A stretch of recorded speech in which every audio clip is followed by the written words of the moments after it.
Hey friends, welcome to episode 204 of the Fierce Calling podcast. I'm your host, Doris Swift. Welcome to the show today. And I am so thankful that you're here. And you may have noticed that there has not been an episode since the beginning of March. Well, I had gone through some pretty major oral surgery that kind of just spiraled into something really serious, and it was very difficult for me to talk. And so obviously doing a podcast episode is hard when you cannot speak. So I am thankful for all of you for hanging in there, listening to some of the previous episodes, and I am so thankful to be back. And this week is an amazing episode for you. And my guest is Abby McDonald. She's been on the show before, but she has a new book that is coming out just in the next few days. And it's called Surrendering Certainty, Hearing God Today by Letting Go of Tomorrow. And I would just want to ask you, are you struggling and overwhelmed by uncertainty about the future? Have you felt frozen because you don't want to step forward until you're certain about certain things that need to happen? Well, we're going to talk about that today. And I know that what Abby shares is going to encourage, inspire, and challenge you. So listen in while I have a chat with Abby McDonald. What is threatening to steal your joy? What is it that feels so heavy right now that you could barely stand? God has a plan, and his plan is to surrender it. Surrender it to him. It might be a prodigal. It might be a relationship, a marriage, something with your job. So many things. We have so many amazing blessings, but there are so many things in our life that threaten to steal our joy. I'm Doris Swift, author of the award-winning 6-week Bible study, Surrender the Joy Stealers, Rediscover the Jesus Joy in You. And it helps women rediscover the overflowing, ever-present Jesus joy within that fills, empowers, and ripens the fruit that God produces in our lives.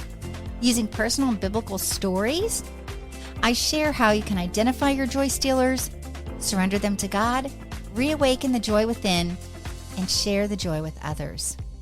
You can do it on your own or with a group. Check it out, friends. Surrender the Joy Stealers. Rediscover the Jesus joy in you. It's available on all the online retailers. It's time to take your joy back.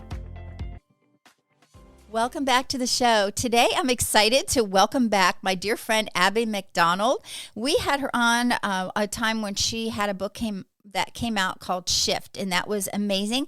She has a new one coming out called Surrendering Certainty, Hearing God Today by Letting Go of Tomorrow. I was honored to read an advance copy and endorse this book. It's fantastic, and we're going to talk about that today, among many other things, I'm sure. Welcome to the show. It's great to have you back, Abby. Thank you, Doris. I'm glad to be here. Thank you. Yeah, this is really exciting for you to have this next book coming out. I know that you're always working on something, and you're an author, you're a coach, you're a mom, and you're a wife. You have a lot going on, and you're an editor too. So that's something that's in your wheelhouse that you've been doing. So that's pretty exciting. And I know sometimes people might think, okay, well, this book comes out here and then this next book comes out. It might be a while in between because it takes a while for books to come out, but it doesn't mean that God is not moving or doing other things in our life. So we would love to hear, Abby, a little bit about what's been happening with you and what God's been doing in and through your life, and how you're currently taking action where your passion, compassion, and conviction intersect. Absolutely, Doris. Well, a lot of my time is spent with my kids and getting them from one activity to the next. I have 3 kids. They are 16, 13, and 8. So they keep me pretty busy with their various activities. Sometimes I just feel like I'm a taxi service getting them from one place to the other. But my 16-year-old is about to get his driver's license. He has his permit right now. And so I am going to be soliciting his help in that area and having him running errands for me. Looking forward to that for sure. But yeah, I have just the past few years, God has really put a passion in me to really connect in my Mm, community, and really focus there. And not that I wasn't mhm. connected before, I've always had a local church, but to really just focus more of my efforts and being intentional, about connecting with people, meeting for coffee, going to a Bible Mm, study, that sort of thing, and just building those yeah. relationships. Because I think that um, online ministry is wonderful, and I continue to do that. I'm a writer for Proverbs 31 Ministries, encouragement for today. But I think that where God really moves and where people's lives are really impacted is in those just everyday Mm, moments and in those relationships that we build with the people around us.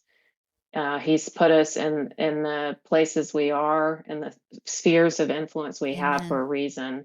And I think it's important for us to realize that and to really ask him for his guidance, and then be intentional about doing whatever we feel that he's leading Yeah. us I love that toward. you brought that out. That's really important to talk about being Yeah. intentional about the people around us, like right where we are, and to see the people. Hmm. Um, Hmm. yeah, I kind of had that same feeling this past year. It's kind of been a realization of, Yeah. we focus so much on reaching the masses with a message that God has given us, which is so important because even Jesus said, go Hmm. to the ends of the earth with the gospel. But sometimes we do lose sight. Hmm. And I kind of called that like a farsightedness and versus a nearsightedness, that we might focus on so many things that are like kind of out there versus what's right in front of us. And so I'm glad that you brought that out. I'm Mm, glad because yeah. it is important. Yeah, yeah, absolutely. And, I mean, and I hate almost to bring up COVID, but I think that that was part of, what kind of Mm, isolated us, and make us just look more inward, and not necessarily mhm, connect to the people mm. around us. And I think it's taken us a long time to get back to that point, where we're realizing we need people, we need that connection. And it can't just be online or, on a Zoom call with, while I Mhm. love talking to you, we need to have that Mhm. face to face Yeah. interaction. And so, yeah, I feel like God is leading a lot of people toward that realization, that we Yeah. need each other. Definitely. And so you have a lot of activities going on. Like you said, you've got the kids and they're in different things at school or whatever that you are taking them here and there. Your son's about to Hmm. drive, which that is a huge milestone, right? For Yeah, in a sure. Yeah, mom's for life. sure. So that keeps you busy and then you write and Hmm. you help other writers, you coach other writers who want to do writing with Hmm. excellence and you encourage them.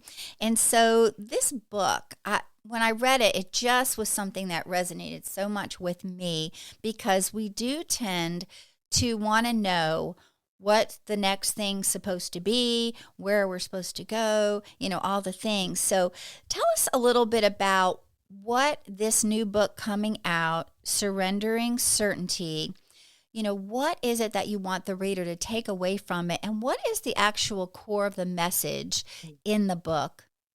Yeah. Well, the main takeaway I want the reader to have after reading this book is that we can lay all of our desires and all of our longings to know what's going to Mhm. happen tomorrow on the other side of our obedience, on the other side of our yes to Him at Jesus' feet. And we can know that He is going to lead us, that He is going to have His loving Mm. eye on us, and He's not going to forsake us in that. And the reason why we can do that is because he is a perfect God, and he has good plans for what he has called us to do.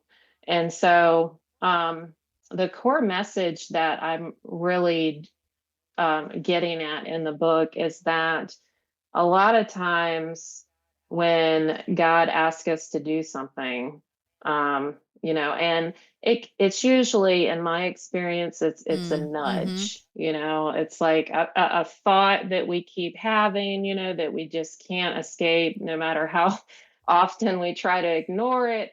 Or just like this burning we feel in our soul, like, I need Mm-hmm. to do this. But we want to know, like you said, we want to know, well, what's going to happen? What are people going to think? Am I going to be Mm-hmm. successful? Do I have the resources? All of these things. And we end up in this cycle of doubt. And we just want more signs, more affirmation. And this can go on for months or even years, is what I've found. And so, the truth of the matter is that we can't know what's going to happen tomorrow. God never promised to tell us that. And while I think he does sometimes give us Mm-hmm. little hints, or he does prepare us for things, he ultimately wants us to Mm-hmm. trust Yeah. him. And we can't trust him if we're simultaneously asking him to tell us what's going to happen, tomorrow, or whether we're doing that, verbally or just in our Mm-hmm. head. And so, yeah, the book goes through three things that Jesus tells the Pharisees in John 10. And what I'm inviting the reader to make those for Mm-hmm. foundation instead of this longing to know what's going to happen tomorrow. And those truths are: my sheep hear my voice, they will come and go and find pasture, and no one will snatch them out of Mm-hmm. my hand. And so, those are really, I believe, what our hearts truly long for. And when we can really internalize that and believe that, which that's the key, is believing it, then we can walk forward in confidence, and we can persevere even when things don't go exactly like we want. Right. Which is a lot of times, when we think about Yeah, it. yeah, yeah. I love the way that you broke it down, into those main points of the things that we truly do desire. And to be honest, we struggle with, we want to know what's going to happen next, but honestly, do we really want to know? Because sometimes if we knew what was going to happen, Yeah, we'd be like heading for the hills, and it's like, I'm sorry, I'm not on exactly. board Yeah. with this. But anyway, but I would love to read just the, endorsement that I wrote about the book, because this was kind of some of my takeaways. And so I just wrote, Yeah. in Surrendering Certainty, Abby McDonald helps us discover true contentment in our right now moments through surrendering to God our need for next step certainty. McDonald beautifully weaves engaging personal stories and solid biblical truths through the pages, showing us how to release our expectations for the clarity we think we need and embrace the journey of moving forward in faith. Readers will appreciate the simple yet practical steps to walk forward without fear, trade comfort and familiarity with adventurous faith, and consider the possibility that life's distractions are, as McDonald suggests, holy moments meant to refine us and transform our lives. And I just kind of go on to say I highly recommend, the book, and that it's a message that reminds us our purpose and calling are ultimately rooted in Jesus, and it will refresh your soul. And I love how you do kind of bring out in the book that these distractions in our life, sometimes we can get super annoyed about things that distract us or get in our way, or kind of like, oh, that wasn't on my schedule today, or that wasn't part of my plan. but they were actually holy moments. So, what kind of drew you to bring that point out? Because I think that is something that we can all stop and remember, and it would totally change the trajectory of our day, won't it? Yeah, absolutely. Yeah, I mean, I think what drew me to talk about that, Doris, is that my own experience. I mean, I've had so many distractions. I mean, we live in an age of distraction, Yeah. let's just be honest. But sometimes those distractions, and I think, more of what that quote is talking about is those things that we perceive as, this is not my Mm. plan. This wasn't part of what I planned. And this isn't anything other than just a hurdle to keep me from going where I want to go. But I mean, um, God is guiding even those distractions, and that what we perceive as a distraction could be something that He placed there to get our attention, or as an opportunity for us to either minister to someone who needs that, or to refine us in a way that is going to help us Mm. later, in becoming who He wants us to be. And so, which, I mean, who He wants us to be is ultimately more and more Mhm. like Jesus. And so, I think that how we respond to those moments is just so key, because we can get angry and we can get frustrated and throw up Mhm. our hands, or we can seek Him in the midst of that and just say, God, what is it that you want me to do here? What is it that you're trying to show me through this so called distraction? And it can really, like I said, be a holy Mhm. moment for us. It can be a moment of growth and refinement. And so, yeah, it's definitely a process, and I'm by no means perfect at it, but I'm learning it Yeah, I slowly. know what you mean, because we can look at distractions as just like kind of like interruptions, but if they're holy moments, they're holy Hmm. interruptions, and maybe that's what we Yeah. were meant to do. And it kind of reminds me of your other book that you wrote, which was really cool, and that came out a while ago. But the name of the book is Shift, changing our focus to see the presence of God. And that book was fantastic. And just kind of, it all kind of ties together, changing our perspective, changing, Mm. you know, what seeing what God is doing in our life versus what we want to do in our life. And, that things line up with His Mhm. will and His plan. And like you said, sometimes, especially when hard things happen, we want to say, well, this isn't part of my story. I don't want this to be part of my story. I don't want this to be part of my plan. This can't possibly be part of your plan for my life, Lord, because doesn't seem good and you're good. So it feels like it's a contradiction. Mhm. So what would you say to someone that might be struggling with that? I would say that, first of all, just get alone with the Lord and prayer, and just be honest with Him. I think that a lot of times we just try to put our head down, and we either retreat, or we try to ignore the Mm. situation, which that never Mhm. does any good. But when we just get alone with Him and we're honest with Him about what it is Mm. that we're feeling, and we just say, God, whatever it is, I'm frustrated, I'm disappointed, I don't understand. That can be a moment where God uses that honest confession to, like you said, shift our Mhm. perspective.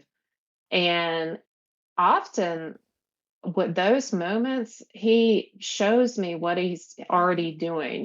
He opens my eyes to the ways He's already working. Now, I'm not saying that happens every single time, but there have definitely been times when He has used that conversation to show me, hey, I'm in this, Mhm. I'm moving, I'm working. And while my circumstances may not immediately change, my attitude Yeah. definitely does. And I can and it's I told someone the other day, we were talking about a difficult season I was going through, and what came out of that was the comforter can't comfort us when we don't need comfort, Mm. you Hmm. know? And that just really, I was like, Wow, that's yes, profound. but yeah, but it's true, and most of the time we just want to skip Yeah. over the pain or the struggle or whatever it is, but it's true. He cannot minister to us and comfort us if we're just smooth sailing through life, Yeah. everything's good. But when he has that opportunity to just love on us, um, there's nothing like it. It kind of just even draws us closer because we can see our need. We all have that need for a savior. We all have that need, Mm-hmm. but there are times in our humanness that we might not recognize it as we should until Hmm. the other shoe drops. And then all of a sudden, like, Jesus, Yeah. like Peter falling in the water, Jesus save me, And so I love that you brought that Hmm. out. And also the fact being when we kind of circle back around what you're talking about community and how important community is. Hmm. And when we build relationships, it's something that we can draw close to God through also, and it may Yeah. not always be someone that it's a believer. I mean, God will lead us to people who don't know him so we can have faith conversations and share the hope that we have, that Peter it says to do that, but also those who do believe and want to encourage us and pray for us, and we can in turn reciprocate and do that for them as well. And that's just, it's so important to have a supportive community. And like you said, and there were certain instances, especially around COVID, where we might have tended to isolate and not really connected with people physically because we, couldn't for a while. But what a difference and Right. an impact now. And it should have really kind of whet our appetite to get back into that and to be with people. And it's just very powerful. And I know that your book is going to be so amazing and impactful for people to read, because I know when I read it I was like, oh yeah, me too, I do that. And so I think trying to know what God is doing and what he's wanting to do. And I think you just really hit it with the title, with the word surrender. So can you think of a time maybe where God has kind of brought you through a situation where it just brought you to having to just do a full surrender to him with it? Yeah. Yeah. There's been more than one time for sure, but one of the most recent times that I recall, and it was the situation where, like I said, he became the comforter because I needed that comfort. Was I went through a season a couple of years ago where I was just dealing with chronic back pain. It went on for it was between 6 and 8 months where, it was just every day, no relief. And I had been to specialists, I had gotten the MRI and done all these things, and nothing was helping. And I remember one day when I was walking my dog, I just cried out to him, and I was like, I don't know how much more of this I can take. I really need relief. I need to know that you're with me in the midst of this. Um, and so that night, my husband is a dedicated stargazer, and so he always knows when there's a major, like, star, lunar event going on. And he knew that night there was going to be a meteor shower, and so he told me about it, and we made it a point to go out back. And we live in a pretty good stargazing area. We have about 2 acres uh, plot of land, and so you can see lots of stars when the sky is clear. And, sure enough, it started, and it was just like one after the other, just boom, boom, boom. And So I'm sitting there and I'm watching this, and I'm just in awe because I'd never seen anything like it. I'd seen falling stars, but nothing on this scale. And as I was laying down to go to bed that night, I sensed God telling me, you know what? I know that you don't always understand what it is that you're going through, but I am putting out fires for you that you don't even Mm, see coming, that you're never even aware of, and I'm here. I'm with you in this, in the midst of it. And that moment to me drew the mm, surrender, because it was like, I don't know when I'm going to get relief from this, but I know that he's here with me in it, and that he cares. I may not understand it. Um, and I think that's the key, is we have to give up our need to mm. understand, because there are a lot of times when we're never going to Yeah. understand, Yeah. you know. And we can see that in Job, for example, in the Bible. I mean, he never understood what Hmm. happened to him, but he understood who Mm. God was.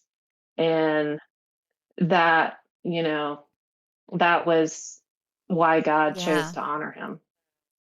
And so, yeah, um, and I did eventually get relief. It's still kind of an ongoing journey for me, but I'm a lot further along than I was 2 years Hmm. ago. So God was Praise faithful in God. Well, that. thanks for sharing that. And I love how you kind Yeah. of brought that out that, Yeah. we don't have to understand everything. We just have to understand who God is and, know his character and Mhm. trust him in all things, even in our suffering, Mhm. and how even in our suffering it draws us closer to Jesus and, Yeah. what he experienced in his suffering. So I think that's so beautiful and so many great nuggets there and of truth that I know is going to encourage someone who's listening today. Because there might be someone listening who might be dealing with chronic back pain, and it's very debilitating. And especially if Mm. Yeah. you're active and you don't really have a choice of whether you're active or not, because you have things going on in your life that Right. have to be done. But, of course, there is that season of rest. And sometimes God will use a lot of different things, even things that we might not choose, to cause us to stop and rest and really reflect and surrender. And, and God uses things like meteor showers, to get our attention. And how Mhm. majestic is that? When you think about the beauty and Mm. what God, Yeah. it just kind of allows us to step back and just see the bigger picture of what really this is all Mhm. about. Because Yeah. sometimes we can lose sight of the bigger Mhm. picture. Well, how is that not Mhm. see the forest for the trees or something like that? So Yeah. that's pretty Yeah. powerful. So, Mm. but this, yeah, so this is so great. And, Yeah. kind of like I was saying earlier with a writing journey, it can be really challenging because it does take a lot of time, and Yeah. you do get a lot of no's before you might get a yes. Um, Mhm. so that could really Mhm. be something not only discouraging, but it could cause someone to want to quit. So how would you encourage someone, because Mm. it not necessarily is in writing, because it's really, the publishing world is kind of it is a difficult thing because you do get a lot of rejections. But how can we go forward in anything that we do, maybe in a job, or you know even whatever God has us walking in right now? We might feel rejection. How can we kind of overcome not taking that Mhm. personally and be able to use it for something that will teach us something? Mhm. Yeah, yeah. That's a good question. I have a chapter in my book that kind of speaks to this. It's called "Is It a Closed Door or Mm, Distraction?" And we kind of talked about distractions earlier, how they can be those holy moments. When it's a rejection, it feels a lot more personal, yes. though, doesn't it? Because it's not just our circumstances, or what we think is a bump in the road. It's somebody who we think is just out and out saying we're not good Hmm. enough, for whatever it is that we're Right. pursuing. And so, yeah, I think that that those can be refining moments too, and obviously it depends on what type of rejection it is. If it's a publisher rejection, then unfortunately that is part of the journey.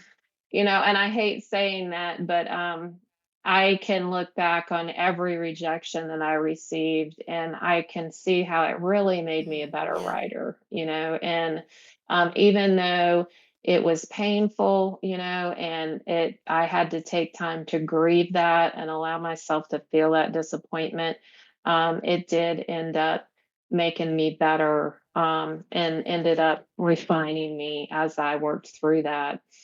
And so I would just say, continue to persevere and to fight that good fight of faith. If God has called you to write or to do whatever it is, you may not be a writer, but if He has called you to it, He's going to make a way, and He's going to get you through that rejection to the other side. Um, and one of my favorite Psalms is Psalm 23. And this Psalm has come into my life at different parts of my journey in a very intentional way. But at one part in that Psalm, he says, "The Lord is the light of my salvation. Whom shall I fear? The Lord is the stronghold of my life. Of whom shall I be afraid?"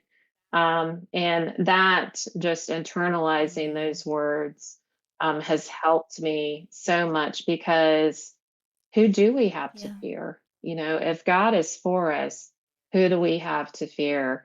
And so I would encourage you to read through that psalm. It's a very popular psalm, but it is for a reason.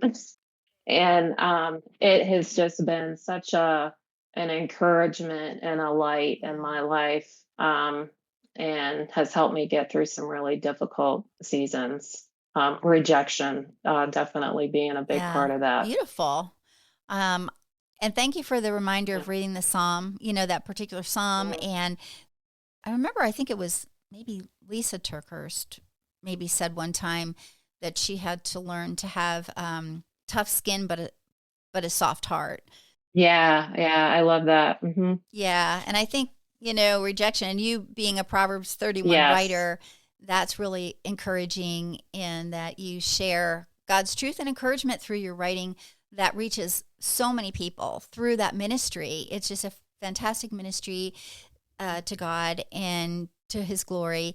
And so, as you're writing these things, is it mainly like you're sharing experiences that you've been through, or do they give you topics to write about, or do you kind of just submit what God puts on your heart for that particular season, or how does that work, Abby?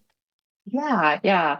Well, I'm glad you brought up, because that was a story of rejection too. And the first time I applied to be on their team, it was a no. And then that opportunity opened up, a couple of years later, and it was a yes. So I bring that up to say what seems like a yes, no, or excuse me, a no now can be Mm. a yes later.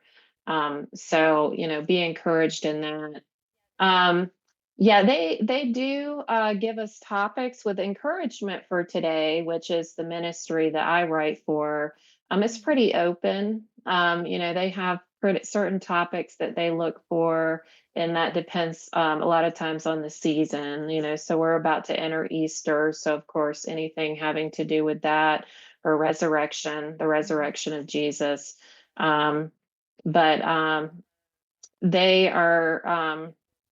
Receptive to what you want to write about. And of course, now with me launching a book, a lot of what I'm writing is going to be about discerning the voice of God, and surrendering that need for certainty. And so they're very open to that, and they've been a great help in just getting that message That's out there. great. So Yeah, and a perfect example. Like you said, it was a no yeah, at first, but it wasn't, yeah, it was like not no, forget it ever. It was just no, not yet, no, not now, mhm, because it wasn't the time right, and it wasn't the season. And had right, you have received a yes hmm from the get go on the first time you applied, it may not have been as sweet as when you were able to do it when you got the yes the second time. So That's it true. Yeah. almost like Yeah. even feels sweeter in a way, or even something that you could treasure more and know that God had your back on that, and that he was opening the door at the right time. Because I always say, like, if God's closed the door, don't try to climb through the window, because, we try to make things happen, and we try to manufacture our own, like, steps sometimes. And it doesn't always work out really well, but even so, God can say, all right, I'll let this happen. But then we might be missing the exceedingly abundantly above what we would have asked or hoped or thought. Because how many times have we, like, wanted to do something and it was like, no, not now, or this isn't going to be a door that I'm opening. And it's like, oh, but I love this door and I want to go through this door. And why can't I go through this door? And we kind of become like a toddler, like our faith becomes like a toddler. But we're supposed to have childlike faith. So I guess that's not all bad.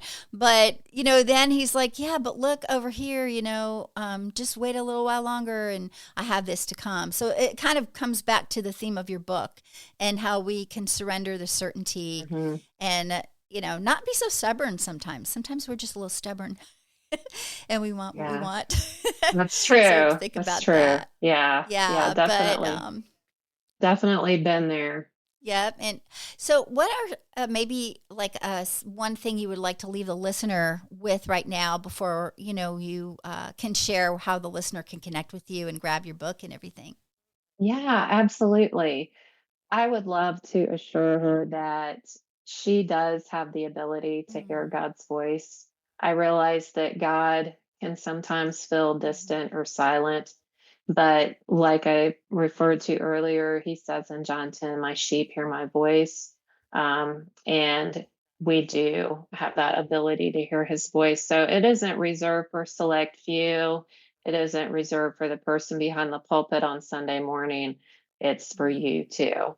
And so if you feel like you're discouraged or you're uncertain about that, then just enter into a conversation with him and just get alone with him and get real. And I'm praying that he will open your eyes to the way he's speaking to you. Beautiful.